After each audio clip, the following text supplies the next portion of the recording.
First, I have to say this was the biggest mistake what I did in my career, to go to his teammate. You know, I was coming too much Austrian, too much self-confident. I said to myself, well, everybody was not so difficult to beat, and you could beat, you could be quicker, sometimes you could be slower, but in general you could be ahead of the game. So Ayrton gonna be another one, no big deal. But I didn't study him enough before. He was the king of rain, and the first day was a rain day, and I was on ball. I said, well, of course. And second day was dry, if I remember well, and there was a ball again. I said, of course. Yeah, so no big deal. In the race, I was ahead of him. He was under my gearbox. I crashed because I was stuck between the battle, because as I say, the car was built for Prost and not for myself. But all not a big deal. I say, well, that's just like previous teammates. I think he went home to Brazil. He thought a bit about it. He came back, and I never beat him again. I shaked him a bit in the first practice, but I didn't do myself a favor.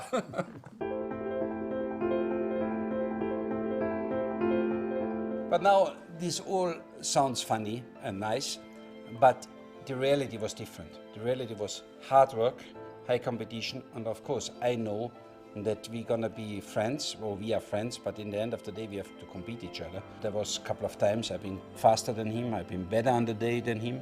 In the end of the day, he won a stronger package. He brought much more into the game than me as experience, because his karting life was fantastic, it's what I didn't have at all. So Ayrton was the most completed racing driver I ever have met before, and I ever have met after. And I couldn't get out of it anymore, because I was also in McLaren and I had to compete with him, and there was a direct competition. I study him very carefully over months. What is his strengths? What is his weakness? And I always just found strengths. I never found weakness. He was training more. He was training in Brazil in 40 degrees heat. I was sitting here on the mountain on cold and go drink a schnapps on the chalet. He had a lot of experience in karting. I didn't have the karting experience. He was all day long with his mind into racing. I was half into racing, half into the discotheque. So, you know, I just could see the guy is above. It's true, he was more committed to races than I was. Maybe he was the most committed race driver at the time anyway. And obviously that connected to his talent was a great package. We met each other also on the track and off the track, and had a lot of discussion, who was right, who was wrong. You know, Ayrton was always right, as we know. I had a very good career. I was very natural, very talented, but my commitment, my focus was by far not what Ayrton's was. But I didn't realize this at the time. He had the biggest killing instinct from all of us. When he was racing, he ran over your head without thinking 1 second. But at the same time, when he go out of the racing car, he wants to help poor people, he writes the Bible, so he had these two things in him. Sometimes you decide, okay, no, it's too much, and then it was a crash. But this was Ayrton. He was extremely on the limit the whole time, in all ways. Before the race, in the race, after the race, in the press conference. Even when he was reading the Bible before the qualifying, when you didn't move away in the race, he runs over you. So there was two persons in him. And that's what you face on a fight with him, you know. It was always just on the limit. It was always painful. It was always hard. And it was always in a way, either you give up, or it's a crash.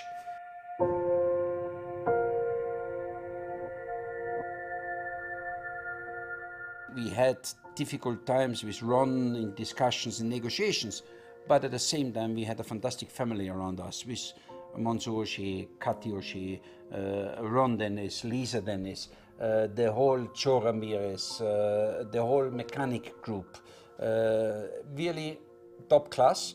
And we had such a good atmosphere. In the evening in the pizzeria, in the day in the preparation of the car, in the race to having a great car, great material with Honda, so that in the end of the day we had a great time.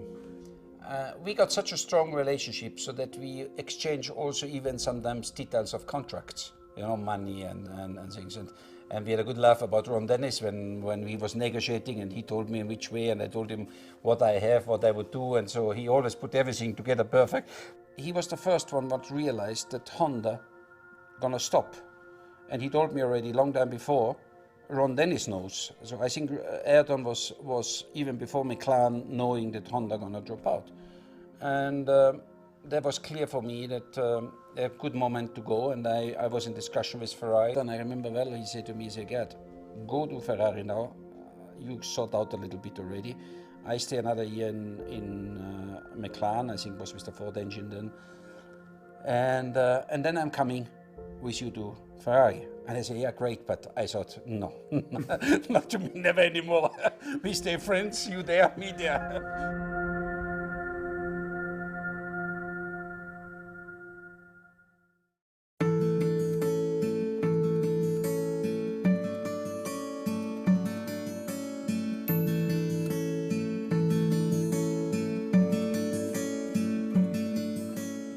セナとかブラジリアンネルソン・ピケとか非常に素晴らしいドライバーとチームメイトになったおかげで素直に自分をねこう見ることができるようになった。自分の能力がフランスのポール・リカールのサーキットで、彼が先に走って僕が後半を運転したんだけども、当時のそのロガーシステム、走行データを走った後に見た時に僕にとってはいいアドバイザーであり、もちろん、このサーキットの危険なとことかこのサーキットの一番大事なところだとかっていうのを本当にプラクティス始まる前に細かく教えてくれた。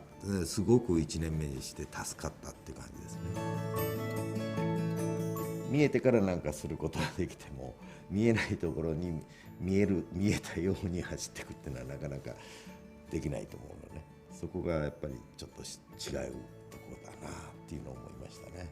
ご存知のようにモナコはもう数えきれないほどシフトをねギアシフトするんで、もう手の皮が豆が潰れて痛くて、で彼がテーピングをね薬の入ったテーピングを貸してくれてしてもらって走った覚えがありますね。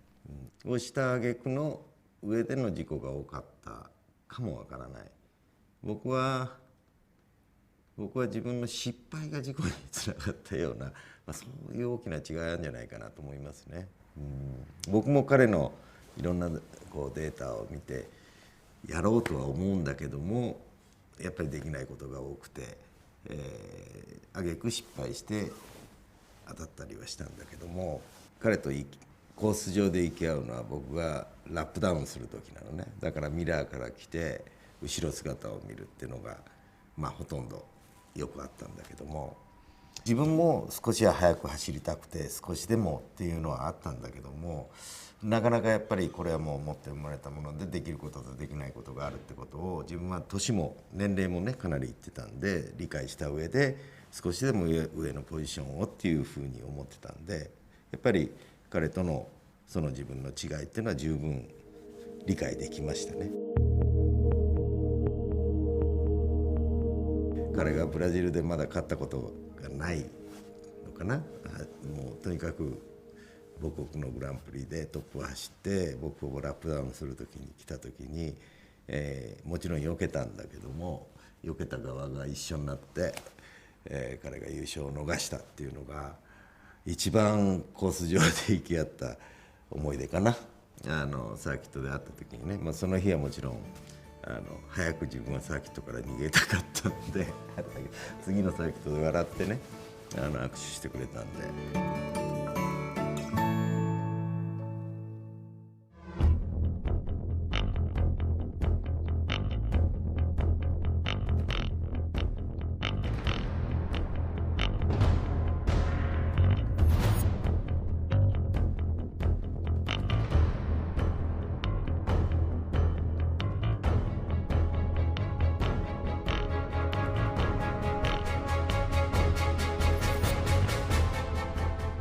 That's what you face on a fight with him, you know. It was always just on the limit. It was always painful. It was always hard, and it was always in a way, either you give up, or it's a crash. So a lot of time you decide, okay, give up before you have a crash. Sometimes you decide, okay, no, it's too much, and then it was a crash. But this was Ayrton. Você vai falar o Ayrton é mal educado? Não. Ele era simplesmente diferente quando ele tinha um capacete na cabeça. Some drivers before have had the ability to drag performances, but they weren't very bright. But Ayrton was exceptionally intelligent, and the two things made it remarkable to watch.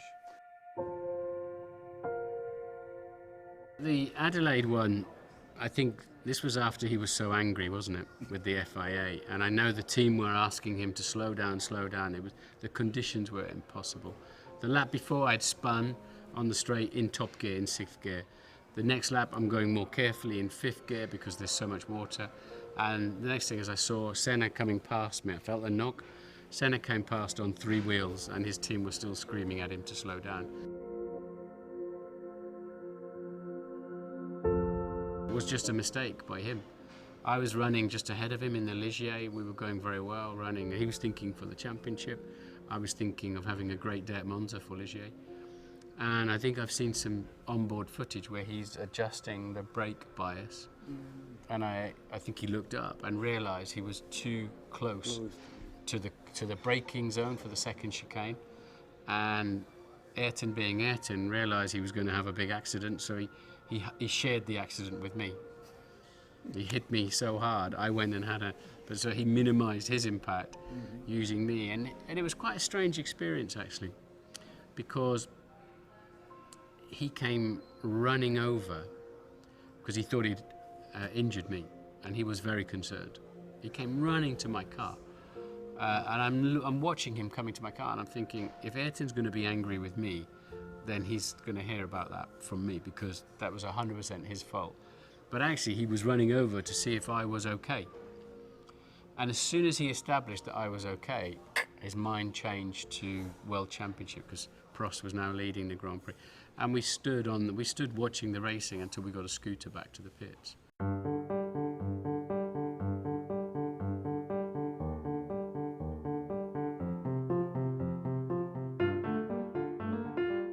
Ele ficava irado.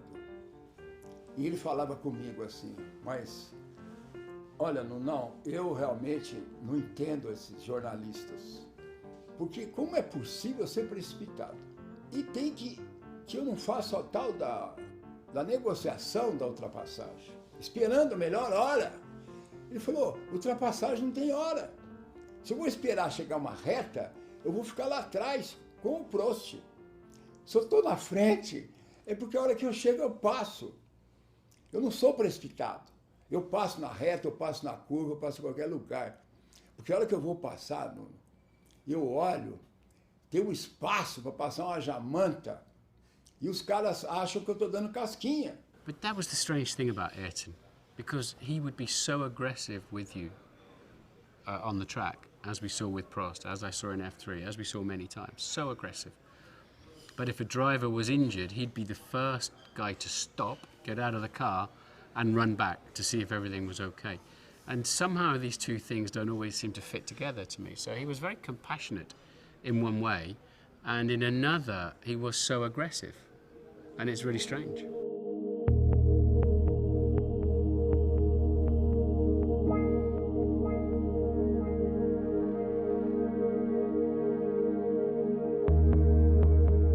When the track went quiet, and I mean really quiet, something bad had happened just behind the pits.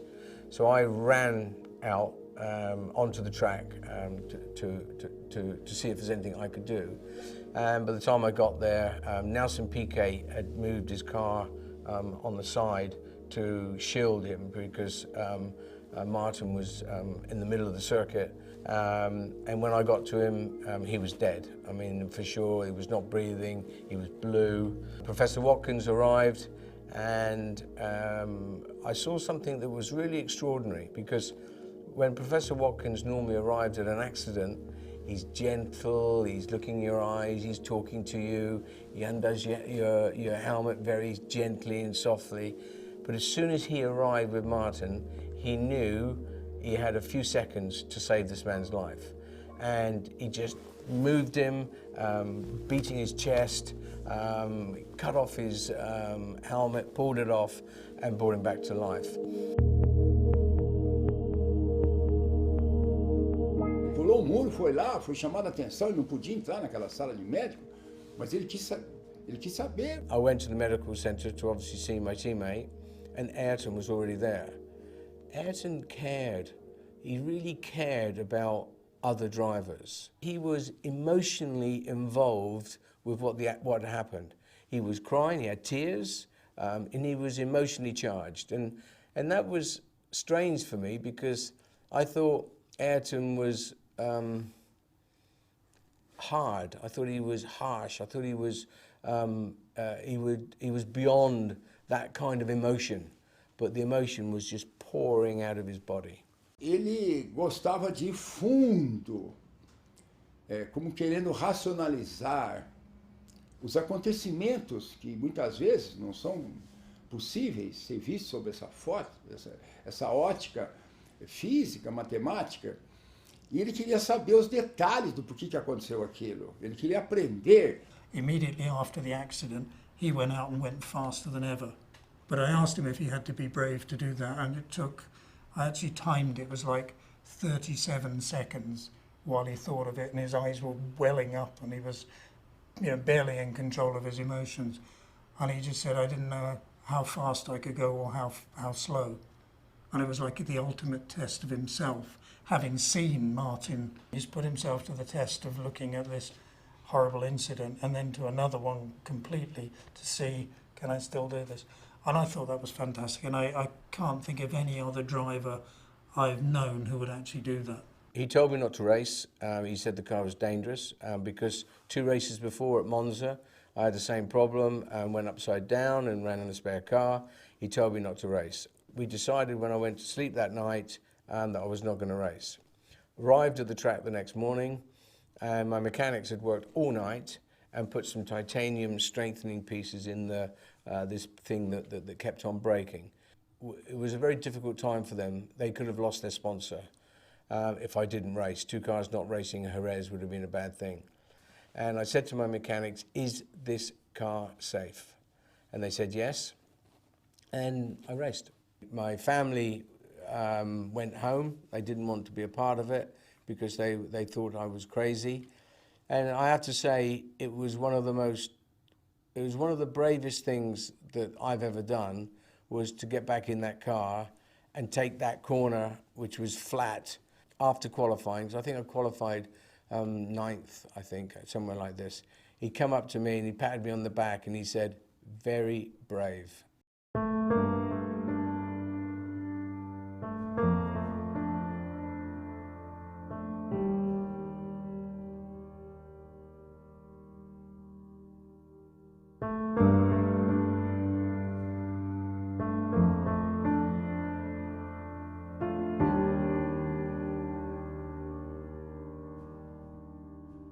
Was a very dangerous corner, especially when you had a material failure, what usually was the reason for accidents there.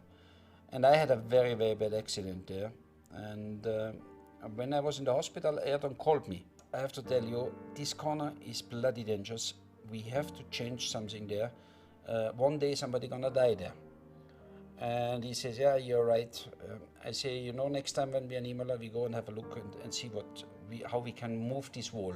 A short time later, we had a test there, and we both walked to the corner together, and we stayed on the wall and looked behind the wall, and behind the wall was a river. And we both looked at each other and said, shit, you cannot change this wall because you have the river there, you need, We did not think that a chicane would be a solution, as it is today, or as they did it after. We just thought, how can we remove this wall? But it was not possible because the river was behind. So we looked to each other, we looked and said, well, it's impossible to do something there. So we accepted it. And where we stand, that was exactly the point where Ayrton died. And that's the sad story in it.